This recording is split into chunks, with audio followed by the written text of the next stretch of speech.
Welcome to the What Happens Next YouTube channel. What we're aiming to do with this channel is share content designed to make sure that you're supported through whatever's next in your life. And we'd love to continue to do that. I've got a favour to ask today, and what I'd ask you to do is just subscribe. It costs you nothing, but it really helps us deliver really good quality content on a consistent basis. Thank you, and let's go on to the interview.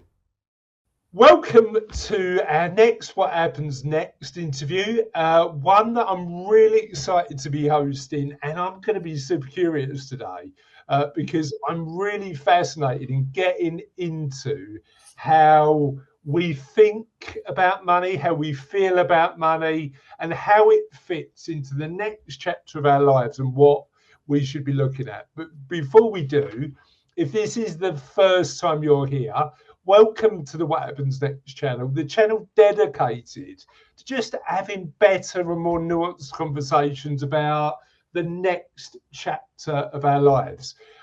In the last 2 weeks, have had 3 or 4 conversations about people who are either approaching or are at their last ever payday, their last ever income stream from full-time work.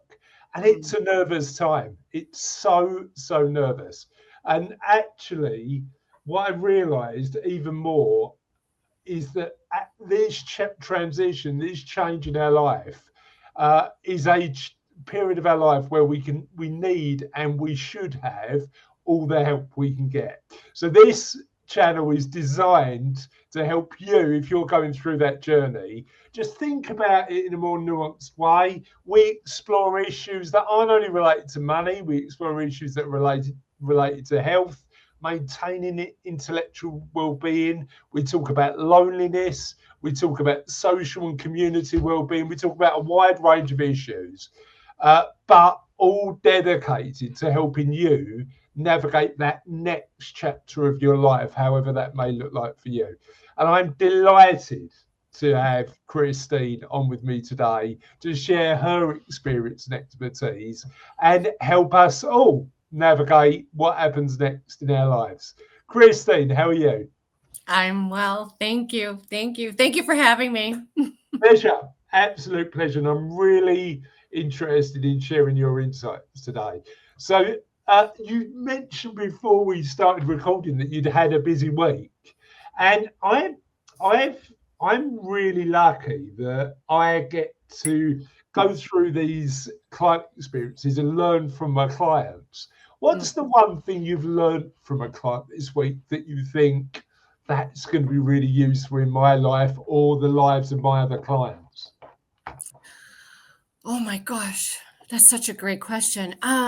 Okay, so what was the key thing? One thing that I've learned from a client? Yeah. So the one thing I've learned this week, or the last couple of weeks, is the one thing I've learned this week is Iceland is really cold. But the one thing I've learned from clients over the last couple of weeks is that last ever full-time payday that people get is a really scary experience, and one I think we underestimate as professionals helping them. So tell me about the one thing you've learned from the work you've been doing with the clients, and how it sort of shifted your perspective marginally. Oh my gosh. The first thing that really comes to mind is what I've been learning from them over all of these years, really, and right up till this week, is this ongoing pattern relative to worthiness, right? What we believe, right, that we're worthy of, and how unaware we are of its impact, right, and its influence on how we go about making decisions and how that ultimately results in the kind of life, that we're leading, that we're living. Yeah, and one of the areas that I want to explore today is how to feel more worthy, because I think that would be a really interesting subject. But tell us, I know you, and I've invited you on because I know you're going to give us some fabulous insights. But for those of our audience who don't know you, tell us a bit about you. Okay. So let's see. So if we go back however many years, 3+ decades worth of a career that's been centered around money. Spent 20 years as a traditional, what I would call a traditional financial advisor, then moved into coaching, spent a little bit of time in the nonprofit, world as a legacy officer for a foundation. So regardless of my role and position, it's always had something to do, right, with money and our relationship with it. And even though, I have, I've got degrees, right? A degree in metaphysics. I have a certification in money coaching and so on, right? All of these lovely credentials and so forth, and skill sets, acquired skill sets. But I think what really impacts the work that I do is what I bring to the table, what I bring to the conversation relative to my own journey, my own life journey, right? And what I have experienced through my own relationship with money, right? The stresses, the struggles, the pains, and even, arriving at a place of acceptance and contentment, right?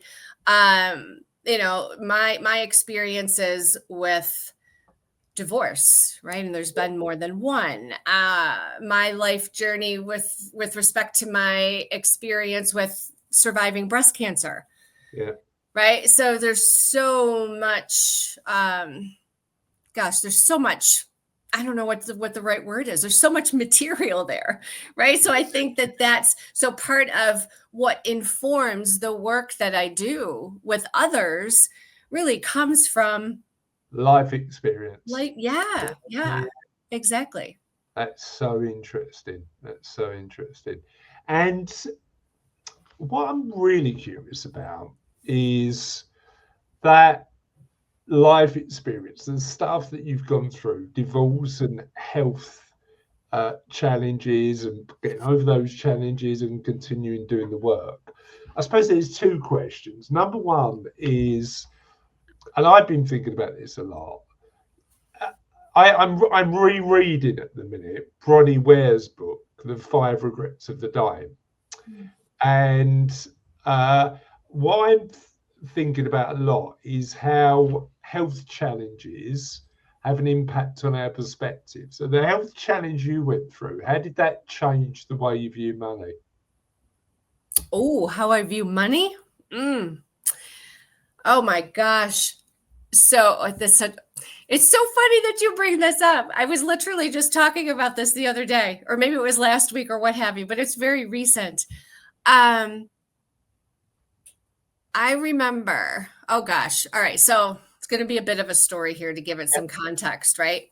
So part of my journey with cancer meant I had to go through chemotherapy.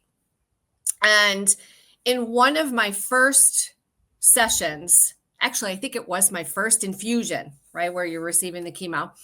And actually, just leading up to that, I was thinking about my health insurance. And I have a high deductible plan, which meant I had to come up with thousands, right? Thousands of dollars just to get in the door. And I remember just posing the question to myself, okay, well, if we believe in there's a will, there's a way. And if I have trust and faith, right, and I'm fully capable, I'll be able to figure this out. And not so much just figure it out, but the solution will be presented to me and I will be aware enough to take notice. Okay. Right? So a little bit different than intellect and logic, right? It's really this trust and faith component. And that's been something that a lifelong journey, of mine, right? A more spiritual inclination. So I knew, all right, and I had made the phone calls and they said, okay, well, just to go to your first infusion, you just need a deposit of $250 and then you'll receive a bill. And then, of course, I do my homework. How much is the cost of one infusion? One infusion was upwards of 10,000. So it's like, oh my gosh, okay. Right. But I'm there to focus on righting my health. Yeah. Right. Yeah. So I don't know how to describe this. So I have a daily practice, right, that I take myself through just to help myself stay centered and calm and tap into that place of faith and trust. And I arrived at my infusion as I'm all hooked up, right? So chemo's going in, and I had my girlfriend keeping me, company, and we've got activities to take up the 3-hour time slot. So I look to the right, because you're like kind of sectioned off. It's all open, but you're sectioned off, and it's one of those walls where you can put push pins in and hang up paper, right? Yeah. So this little piece of paper, no bigger than an index card. In fact, I think it was an index card with a little thumbtack. And I looked at it and it caught my eye. And it said, it had something to do with the foundation, right? That they have a foundation to help individuals cover these costs. Right. And I was like, so I asked my girlfriend, I said, can you like unpin that, like hand it over to me? Seriously, it was a little piece of paper. And there it was. I think her name was Catherine or something. Call Catherine at this number. She was actually downstairs. Long story short, she runs upstairs while I'm still in my infusion. We have the conversation and she's like, I can help you take care of that deductible. Right? We're going to apply for a grant. Who knew that such a thing even existed? I had no idea. Had no idea. But because I had this daily practice rooted in trust and faith, I knew that something would be presented, right? Yeah. And I would have that awareness, right, to notice it and then follow through. Yeah, it's interesting, isn't it? It's that question of not this is scary, but how, and just being aware of that. That's really interesting. How did the cancer that you went through inform your perspective on life? You talked about the money side. How did it change your perspective on life? It's probably in a number of ways. There was definitely lessons around just being able to let go, right? And not be so resistant and retaliative, I think is the word that comes to mind. Because so many people, right? You have some individuals that reside in this camp that chemotherapy is poison, right? Now, of course, no doubt, it's going to wreak havoc with other parts and systems of your body, but you still have to decide, right? You still have to choose what your perspective is going to be. And my oncologist said something to me before we even started the infusions. He said, look, he says, I'm going to tell you something that you're probably not going to expect from an oncologist. I want you to forget everything you've ever been told about cancer and the treatments and the potential side effects. I want you to forget everything you've been told. I want you to forget everything that you've read, right? Everything that you've Googled, right? And the pictures that you've probably seen. I want you to forget it all. Let it all go and allow this experience to be whatever it is for you. What oncologist says that to you? Yeah. But that, I mean, that for me, as a fan of Stoic philosophy, is acceptance, number one. You know, we make a choice and we can't really do much more. But also that Stoic principle of focusing on what you can control, right? You know, it's that element of saying, and you can look at it through a framework of any philosophy or any religion, but actually that element of saying, I've chosen to do this for the benefit of my own health. Right. what more can I do, really? I've just got to accept where I sit. Christine, I'm really fascinated by that. But the bit I was a bit curious about is, and this is something that I've been thinking about, because we all bring this life experience, and the work that we do is about helping our clients to go on their journey. How do you use that life experience, but make sure that you're not bringing too much of it to make assumptions about somebody else's life? Because I think I probably struggle with that every now and again. Yeah. Oh yeah.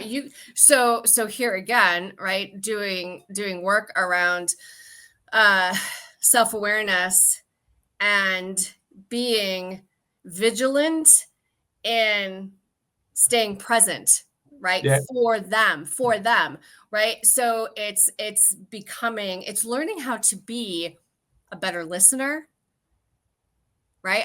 I've even had one client tell me, it was towards the end of her session, and she's like, "Oh my gosh, I just rattled on for the last 50 minutes, and you only spoke for maybe 6 of those 50 minutes, and in those 6 minutes, what you said was so relevant and so impactful."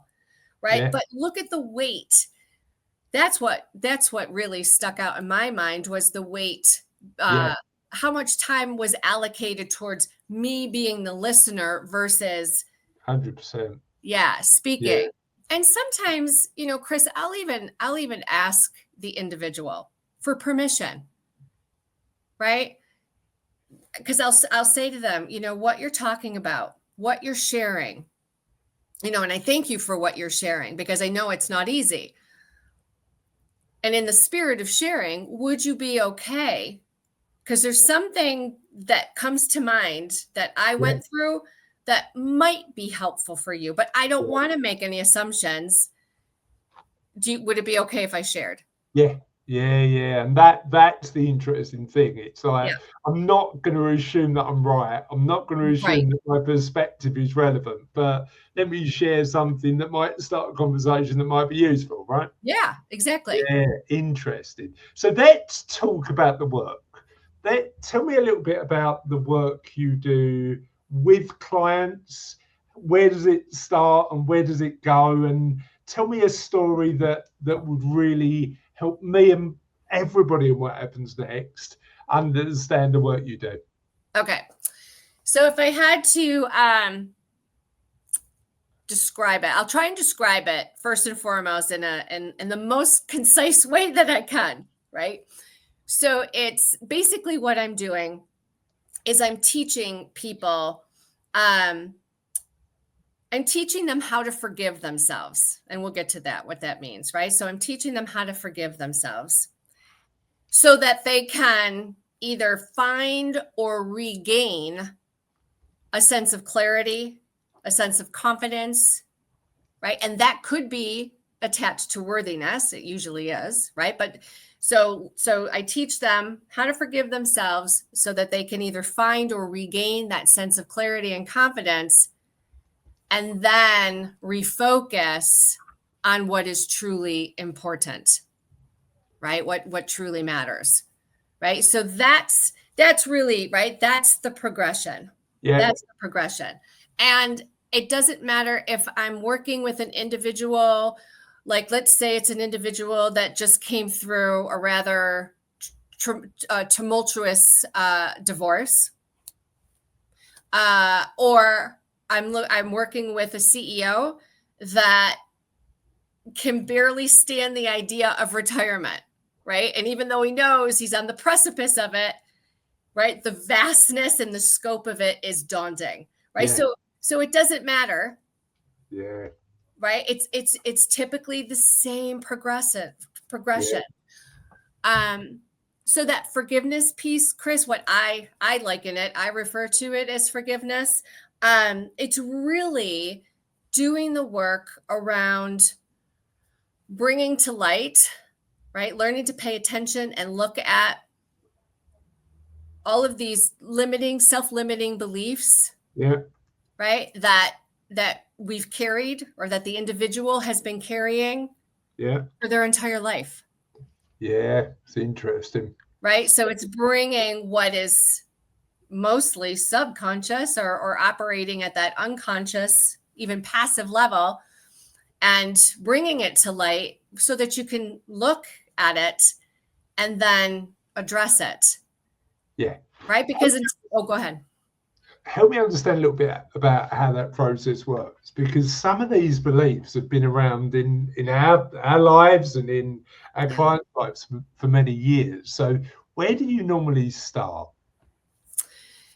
Just process wise, we take a trip back in history. Right? We go back in time, and we dig into an individual's memories, right? Their money memories, their money history, their money biography. Yeah. Right? Yeah. We look at the individuals that were of significant influence as we were growing up. Yeah. Right? What do we remember about them? What were their characteristics, their personality? What were their tendencies, whether it was around money or their work, right? Or something else, right? What were those? Because those were the patterns and beliefs, right? The belief and behavioral patterns that were being modeled to us that we didn't even know we were taking on. So let's talk a little bit about that element of our role models from this generation, where they've lived a fairly industrial, like they worked for 35 years and then stop. What do we need to do to think about our lives in a different way, particularly because of the changing world? Yeah. Well, and okay, so I'm going to go with what just jumped into my mind as you were saying that. All right. And it's what I'm noticing, right? What I'm noticing as I'm working with clients. And they do come from these generations that you speak of. Really our generation, because we were the ones that were raised. Yeah. Right. By these, because my father was a factory. He was a steel worker. Yeah. Right. Steel worker, blue collar steel worker. Came out of the military, and you're absolutely right. This is what he was counseled. Do this, right? Head nose to the grindstone. You work hard, you earn a good living, right? Nothing was ever talked about in terms of enjoyment, right? What are you doing? What are you doing to feed your soul, type of thing? And how are you balancing that with the work that you are choosing to do in order to earn that paycheck? Yeah. So what I'm noticing, I have this online assessment tool, the Money Types quiz, right? They're archetypes. So they're just money archetypes. And there's 8 of them. And based on your response, I will get a read on what these underlying patterns are that are influencing your relationship with money and how you go about making decisions and living life. So tell me a bit about those archetypes. What are they? Well, so I'll just list them, right? So we have the innocent, the victim, the warrior, the martyr, the fool, the creator artist, the tyrant, and the magician. Okay. I got all 8. So while you and I are talking about, living well, and I just said something to the effect of what I think is missing, what I'm noticing is missing, and partly in our generation and those before us. And now, of course, we are patterning the same to our kids, or potentially are. That missing component is really the magician money type. So when I'm receiving these assessments, magician is low. It's usually the lowest. And the magician money type is actually the ideal money type. And the reason... Tell me about what a magician money type looks like. Yeah. So the magician, you can see me squirm because I'm like, oh, it's my favorite. So the magician money type. So and I do want to emphasize that this is the ideal money type. So we want this money type not just to be of active influence, but of primary influence. All right. So the magician money type is rooted in the present moment, always. Right. It has no attachment to fear, meaning all lessons, right? All trials and tribulations, all wounds that we took on in the past, everything has been learned and let go of, and only informs the present moment, but not from a place of fear. Right? It's kind of like that, been there, done that, I know better. Yeah. Right? Versus I'm afraid of repeating past mistakes. That's another money type. Yeah. Okay. The magician money type is also has no attachment to the future. Right? So there's no anxiety. And again, there's no fear. There's no worry. There's really no concern, because the magician is steeped fully in faith and trust, right? Knowing that he or she is always protected and will always be provided for in some way. Okay. Doesn't mean that we are devoid of having to take action, but it's that faith and trust that is informing what we do. And you're talking about faith and trust in ourselves, right? You know, there might be a spiritual element. Yes, there's absolutely. But actually, for somebody who's as spiritually deep as a puddle like me, Christine, I need to translate this into a language I understand. You know what was really interesting though? I've just finished reading Eckhart Tolle's The Power of Now. Oh. And I even though some of the spiritual stuff wasn't aligned with my beliefs, and I don't espouse anybody. Like I'm all about you living a life that makes you happy regardless of what you do. So like this is just the way that I viewed it. But I think there was a real strong message about living in today, in the power of now, that regardless of what you believe, you can take on and live a better life because of. What do you think? I agree 100%. Yeah. Right. 100%. But of course, how do we do that? Right. It takes work to be in that present moment, which I know I'm familiar with that book, and he touches, upon that, right? There's various practices and processes to help bring ourselves back into that present moment, because whether we're talking about psychology or neuroscience or whatever the science is, there's scientific documentation that shows that we are less in the moment, far less in the moment than we are otherwise, right? We are typically either back there or out there, right? We're either backwards or forwards, but hardly right here. And the that magician archetype is right here. Where we are today. Yes. Where we are today. Yeah. And that's where life's lived, right? Wait, say that again. That's where what?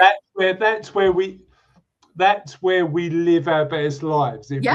We're actually focused on what we're doing today. Yeah. Do you know why? Do you know why that's where we live our best life? No. Okay. What do you think? So the reason why, right? Because when we are in the present moment, that is when we are in alignment with what matters most. Yeah. With what truly matters, right? And we can access it. We can connect with it. We can allow it to inform the choices we make and the actions we take. Yeah. Right? It's so interesting. So somebody like me who would love to be a magician, but is probably too future focused to truly admit, and I need to do your quiz, by the way, to work out what archetype I am. But for somebody who's future focused, who's a planner, is always focused on for other people and for himself what's going to happen in the future. But with the realization that I'm probably going to be all right, I'm quite comfortable with that, but I'm still looking forward quite a lot. How do I get closer to that magician mentality? So it's really two things, right? So we have to look at the other money types, right? So what are the other patterns that are exhibited by these other money types? Yeah. What are the patterns that are getting in the way of the presence of you being able to connect and be present with your inner magician, if you will? Right. So here again, right, we're talking, there's that forgiveness piece, right? Allowing yourself to look at the patterns, whether they're belief patterns or behavioral patterns, that are getting in the way of you experiencing your inner magician. Yeah, interesting. Right. So there's that piece. And then once you're brought through that process, because there is a whole process to that, a methodology behind that, then begins the work of addressing those patterns. And then ultimately what my clients end up asking me is, okay, I want to learn how to bring it forward even more, right? Because your inner magician is going to come forward quite naturally, almost organically, as you are addressing the limiting beliefs, right? Those patterns that are getting in the way. Yeah. Because now you're just making space, right? You're allowing the tendencies and all those wonderful characteristics of the magician to come forward. But a lot of people still don't recognize their own inner magician. And that's where values clarification comes into play. Yeah. Right? Yeah. Right? Because that's what I mean when I ask someone, when we talk about refocusing on what is truly important and what truly matters, what are we talking about? We're talking about our core values. Yeah. What's important, what's truly important to you? Yeah. I was thinking about the experience that I had while I was away, funny enough. So literally just come back with my wife and my daughter, my youngest daughter, Sophie, just come back from Iceland. And we wanted to see the Northern Lights, didn't get to see the Northern Lights, unfortunately, because they were a bit temperamental like that. I mean, I don't know why they don't just come on. Right. But didn't see the Northern Lights, but it's a very beautiful country. And we had an experience where we went out to this, because Iceland's full of it's called the land of fire and ice, because actually it's volcanic, but it's sort of up near the Arctic Circle, so it's also really cold. But there's loads of these hot springs that pop up that you can go to, and we wanted to try and find the most remote one possible. Right? So we drove out a couple of hours out of Reykjavik to try and find this remote hot spring. Ended up just at a place that we thought we were completely lost, because it had one hut and then a road up into this hot spring that was basically in the middle of a farmland with a mountain in the background. And me and my youngest, who's 13, was literally sitting in this hot spring, just mucking about, right? Just being silly, being dad and daughter and stuff like that. And when you talked about being present, that's what felt the most present to me through the entire trip. Just being there in this natural environment and just connecting with somebody I love very much, but in a way that didn't involve technology or didn't involve, like, all of that felt to me like magician behavior. Yeah. And it's so interesting, isn't it? Because you look at it and you go, what did we need? What did we actually need? We didn't need, look, I'm really grateful that, I'm thankful and grateful that I've got the financial resources to take trips like that with my family. And it's something we encourage our clients to do quite a lot. But actually the simplicity of that experience, no technology, no emails, no, just sitting in a field, in a puddle basically of hot water, Christine, connected with my daughter, was amazing, and something that will be a really enduring memory for me. Yeah. And it's, how do we have more experiences like that? Well, okay, so I'm going to ask you a question Please and I do. think will answer what the question you just posed, right? So you being able to tap into, to really be in that present moment, what were you believing about yourself in that moment? Uh, I think it aligns, and I agree with you. Um, I think life is, and actually, when I'm thinking about the work we do, what happens next, yes, it's about having work with purpose and doing stuff that makes us happy. But there's two elements that I was thinking about in that sort of time. I believe that life's there to be enjoyed. So Yeah. literally, we were telling silly jokes and throwing stones and seeing if it would bounce off a rock, like really simple childlike stuff, but just fun. Just Yeah. having a lot of fun at that particular point in time. Yeah. That was And part one, and then just gratitude was the other feeling. So it was mm-hmm, uh, mm-hmm. knowing that I'm lucky enough to spend time with the people I love and like, having really unique, novel experiences like that. I know I'm fortunate to do. So Yeah. they were the emotions that, in hindsight, I was probably like just feeling at the time. Yeah. Absolutely. Absolutely. And you were able to feel all those feels, right? The fun and the connection and the joy and the gratitude, right? Because you chose to believe that you deserve to be there, right? Yeah. Right? That you were worthy. I'm worthy of this time with my family. I'm worthy of this connection. I'm worthy of joy, right? Yeah. And this fun. Yeah. And talk to me a little bit about that, because that's interesting. And one of the things that I'm grateful for is learning through we've talked quite a lot about learning through the work we do with our clients. But Yeah. the interesting thing to me is, I've seen it, and I'm sure you have too, of people turning around and going, I need to continue that cycle of work despite having enough. Yes. And Yes. how do we, if it, for a lot of our clients, they come to us to help them work out how much is enough. But then I suppose the part of the puzzle is, if they don't think they're worthy of that time, how do we get there? So where does that self-worth come from? And what can we do as a logical next step to get closer to it? Yeah. Oh gosh.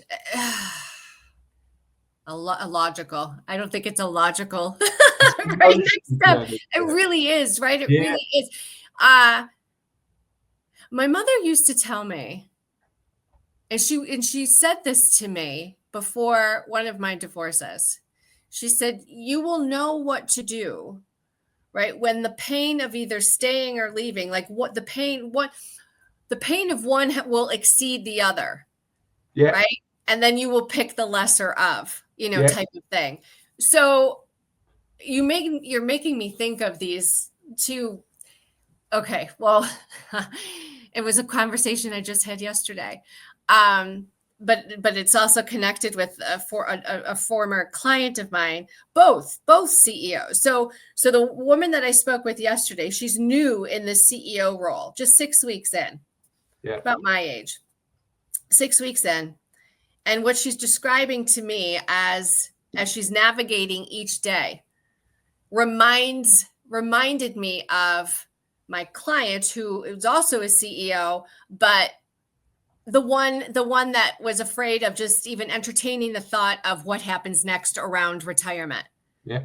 right? And I can see her setting herself up for the same life that he's trying to exit, right? And it's this life where it's like, oh, how did he describe it? He was like, I've spent the last 40 years no longer being in control of my calendar and my time, literally going ping, ping, ping, ping from Yeah. one place to the next, one meeting to the next. And my purpose and my vibrancy and my relevancy was defined by my hair having to be on fire, right? If my hair wasn't on fire, then I wasn't doing enough. Right. And now I see this new CEO and she's exhibiting similar patterns. Right. So I'm like, oh boy, this is interesting, right? Super interesting. And the work. So back to the CEO that's been doing this for 40 years. Now, what he says is, I don't want that anymore. So first and foremost, I think, right, the thing that has to happen is we have to recognize that there's something that we don't want anymore. Something's not working anymore. Yeah. Right. Yeah. And the way he phrased it was, I want to experience Zen. Yeah. Right. He's like, I'm not even quite sure how I would describe it, but whatever I've read about it and whatever I've, heard about it, it seems to be something that would be worthwhile. Yeah, interesting. But he knew it's going to require him to begin to slow down. Yeah. Right. And that whole slowing down, and there's a whole process around that, right? Allowing yourself to slow down. And when you're recognizing that you're not allowing yourself to slow down, having a framework, like even a line of questioning that you can take yourself through to help you do just that. Yeah. I think it's really interesting because that goes back to a question I've been thinking about quite a lot, which is, what does a life well lived mean? Yeah. And I know you've been thinking about it quite a lot. Mm-hmm. And you've had a lot of conversations about this too. And what does success look like? Because I think sometimes we get this societal perception of success that's about power and about money. Yeah. And I wonder whether it makes us as happy as we could be in the longer term. What do you think? Yeah, which piece? The living well? What do I believe is yeah. What's a life well lived? Yeah, what's a life? Oh my gosh. I probably have a list of things, right? Gosh. A life well lived could be something like having been able to release yourself of pressure, right? The pressure to be this or look like this or have this, right? Yeah. It could be something.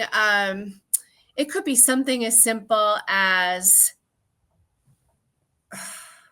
knowing that enough is everything, right? And I'll give you a visual around this, because this is even something that I find myself having to take myself through, like on repeat. And this is where comparisons come into play, right? Yeah. And we all do this, right? We'll compare ourselves, to one another. And it's not, and I don't know about you, but when I compare myself to others, or someone will question, they'll ask me, well, don't you want more? And then it makes me doubt what I, not even so much what I have, but what I am. Yeah. Right. Like all of a sudden I'm questioning, wait a minute, I thought I was really content. Should I not be content? Should I be wanting, more? Right. And sometimes just slowing down, closing your eyes, and doing a mental scan of every piece of your life and everything that you have and everything that you're contributing to, and right, the conversations that you're immersed in and the joy that you derive out of all of that. All of a sudden it clicks and it's like, I have enough, I am enough, and that is everything. Yeah. I think, I mean, the point you raise is really interesting, because I think that more question, I think you're right. Once you know you've got enough, you've then got the free. What it provides me, and hopefully what we provide clients, is clarity of independence, because then they can choose whatever they want to do with their lives, right, knowing that they've got enough within their own framework of what enough looks like, because it's different for us all, right? Yeah. And I think that then allows you to turn around and say, what do I actually really want to do in my life? Yeah. Because that's the question, isn't it? And that might, I think that evolves over time, but I think it's really interesting. You know what I'm really curious about on your quiz? The magician's the ideal, and what do most people come out as? What's the archetype that most people are? And tell me a little bit about that one. Okay. So it really depends on what's going on in their world, right? What's going on in their life. Yeah. So if we're talking about somebody, I'm going to use the example of an individual who is just on the other side of a major life transition, and that transition was divorce. Okay. And there's a whole lot of what happens next, right? Yeah. Line of questioning associated with that. Yeah. But typically what I see is, and I remember I ran a list. I took you through the list of all the money types. So what I see is typically a primary influence is the innocent money type. And what might be in close second could either be the martyr or the fool. Okay. So with the innocent, right? How can you recognize the innocent? If you'll recognize the innocent, if that individual has a tendency to becoming overwhelmed quite easily, right? They find themselves in a state of overwhelm very easily. And then when they're in that state of overwhelm, they become indecisive, right? They become indecisive. You might even notice a fear-based response, like you're familiar with that fight, flight, or freeze. Yeah. Right. So if you notice, especially on the planning side, right? Because I work with planners too. What they'll tell me is, I can't get so-and-so to complete X, right? Or Y. And then I know typically, especially if I'm coaching them on a parallel track, I'll know what's going on and what's feeding that behavior. Right. And they're in freeze mode. So they're afraid of something. So innocents have a tendency, they don't want to look. They don't want to look at the numbers. They don't want to deal with the numbers. They would rather seek to be rescued by someone else. And sometimes the rescuer is you, Chris, the advisor, right? The planner could take on, that role. So as the advisor and as the coach, we want to help them to step back into and reclaim. Well, right? Yes, exactly. How much of that independence? And this is the interesting thing. How much of that is because of the power dynamic of the marriage they've just exited? Yep. Yes. Yeah, because typically, so I can say typically, it's not 100%, but from what I've seen, when as I'm listening to the individual describe their ex, the tendencies and the patterns that they're describing are that of the tyrant, are usually that of the tyrant. So the tyrant is controlling, they're critical, they're judgmental, right? They too are fearful, but they express it in a different way, right? Because when someone's controlling, that's fear. Yeah. Right? That's a fear-based behavior. Most tyrants suffer from chronic not enoughness. So even though they may be financially successful, which most of them are, they're the ones that hold fast and tight onto money because they're afraid that they could lose everything. But here's the interesting thing. Because we've got a quiz on what happens next. Our one is based around the framework of well-being. So looking at well-being at that stage of our lives. And it's interesting how that sort of plugs into the work you're doing, because what we sometimes find, and again, not like these are general trends based on people who've taken the quiz, is often the focus on financial well-being. So higher financial well-being in one area might mean a sacrifice in other areas. So what we typically see, Chris, and it's really interesting, is that we've had people with high levels across the board, and that's great to see because it seems to indicate that there's a degree of balance, particularly for men. And again, I don't want to stereotype too much. I'm just using the data we've got. They neglect social well-being and health over work and money. Yeah. And I think we get to a stage of our lives, and I'm thinking about the work we do with our clients. We get to a stage of our lives where we go, I need to get this balance right. But if you're always emotionally fearing that you haven't got enough, that's difficult, right?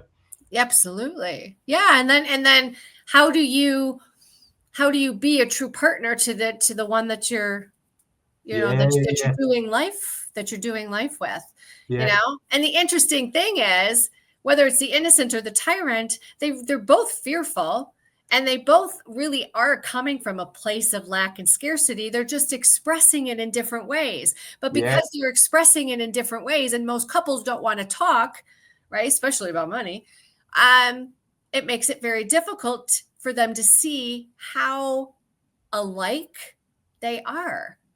Right? But respective of the innocent, and what I notice, right, the key lesson for the innocent is to find safety and security in the knowledge of their own capabilities, right? So that's the empowered, right? That's the empowered version of the innocent, and that's where the infusion of the magician was allowed to step in. Right? I love that. So talk to me about couple dynamics, right? Because this is really interesting. So if you've got a couple, do you want two magicians, or again,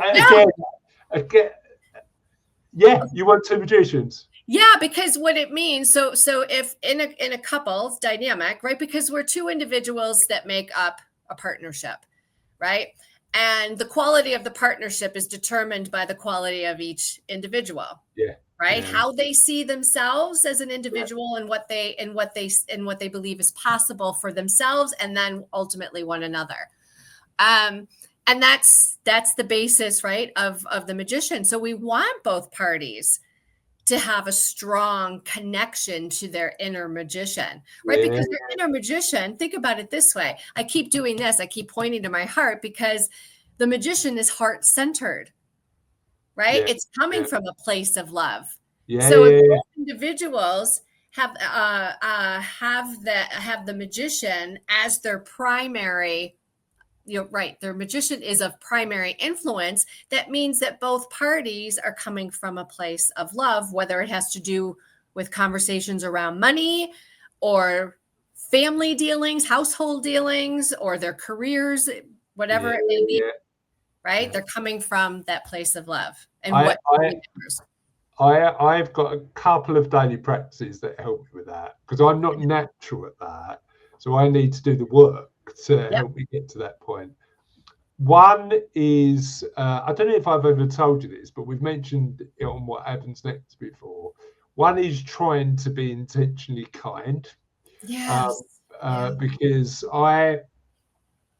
I'm 47 now, and when I was 40, I had an experience where I should have been kind to somebody I passed in the street, a homeless guy in London, and I wasn't. So I started a podcast with my daughter. This was 7 or 8 years ago, called the Kindness Project, where it was effectively people who were a lot kinder than me teaching me to be kind.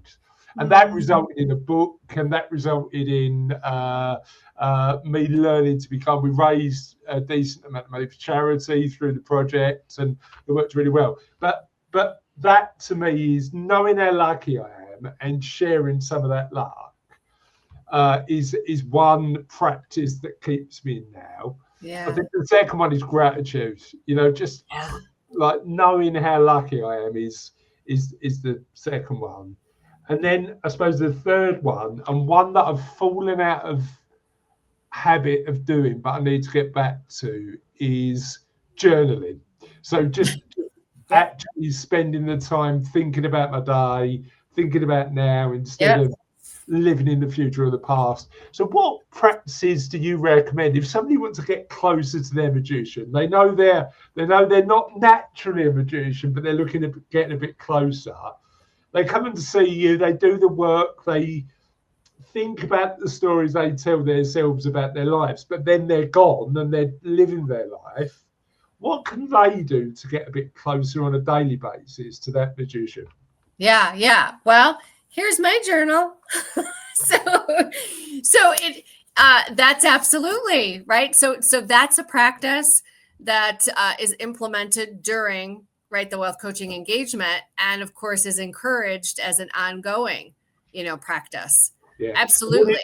What do you write in your journal? Not the details, just how do you frame it? Tell me a bit. How do I frame it? I usually will. Okay, so of course we're coming from Christine personal, right? This is Christine the individual, not necessarily the wealth coach, right? But personally, because I am very much spiritually inclined. So I will typically do some type of prayer, set up very short, very, just to connect with, right? Just to connect with whatever anybody's word is, Holy Spirit, God, what have you. And then I go with whatever is top of mind. So are you familiar with automatic writing or stream of thought? I am, but tell me a little bit about it for the benefit of the audience. Yeah. Some people call them morning pages too, but morning pages or journaling or whatever you call it, the actual writing, automatic writing or stream of thought is where you put pen to paper and then you just start writing. Whatever comes to mind, you allow it to land. And don't be surprised if initially you come up against resistance. That's normal. You expect that because what you're really doing is opening up that channel, right? Where you just allow the thoughts, right, to come through. And it's a practice in non-judgment, right? Because the resistance is judgment, right? You're like, oh crap, what am I writing about? Is this something that I should be afraid of? What if I sound stupid? Like, who's going to read this? Nobody's going to read it. It's yours. But these are the crazy things that go on. So I tell people, even if it's complete gibberish, I don't know what I'm writing. I'm supposed to be writing. I'm not allowed to take my pen off the paper. And then before you know it, you're back into that regular stream of thought. And it's amazing. If you do allow yourself to go back and read, you'll be surprised at how, I don't know, insightful, powerful the words are that landed. And it all came through you. I love that. Absolutely love that. So journaling is the big thing. Right. Yeah. Tell me about what somebody should look for. So somebody doesn't need somebody like me. They don't need a technician. They don't need a financial planner to build them a cash flow plan or do any of that. But they're really interested in exploring their relationships with money, the stories they tell themselves about money. And because of this conversation, they want to be more magician. I want that on a T-shirt so much. I might organise that. But next time you see me, if I haven't got my Be More Magician T-shirt, Be More Magician, I love it. Be More Magician, I like it. I'll do the quiz later, so I can find out what I actually am. But if somebody wants to help and support with that, tell me a little bit about how to find a wealth coach who's good, what to look for, what questions to ask, and how to get the help they need. Yeah. So how to find the money types quiz? Is that kind of what you're... Well, if they need some help just getting to the emotional side of what they're aiming to achieve, where do they find the right person? Yeah. So you do want to look for somebody, I believe, right? Ideally, that is a certified money coach. Yeah. Right.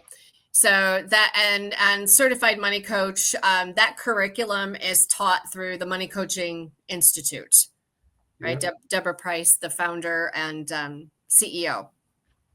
Yeah. And if I remember correctly, I don't know how up to date her find a certified money coach in your area, is, but certainly, in this day and age, we should be able to Google, right, and find someone, because here's the reality. I'm a wealth coach, certified money coach as well, and I sit inside of a financial firm.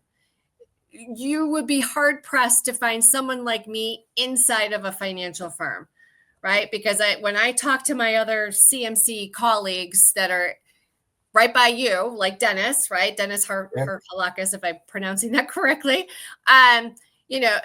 When I have these conversations all over the globe, they're asking me, how did you do it? How did you get yourself inside of a firm? Because it's not the norm. Yeah. Right. It's not the norm. So you will find that you have to do a little bit of research, right? And kind of, digging around. But certified money coach, yes. Especially relative to the money types, if that's something of interest and that resonates and you want a little bit more information, that's the Money Coaching Institute. Yeah. And where can we do the quiz? Okay. So the quiz you can find on our website, noteadvisor.com. Noteadvisor.com. And if you go to resources, you'll see the drop down. It'll take you right to the quiz.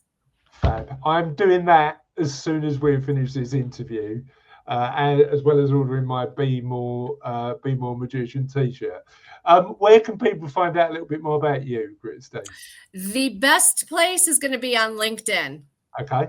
Yeah, fine. LinkedIn.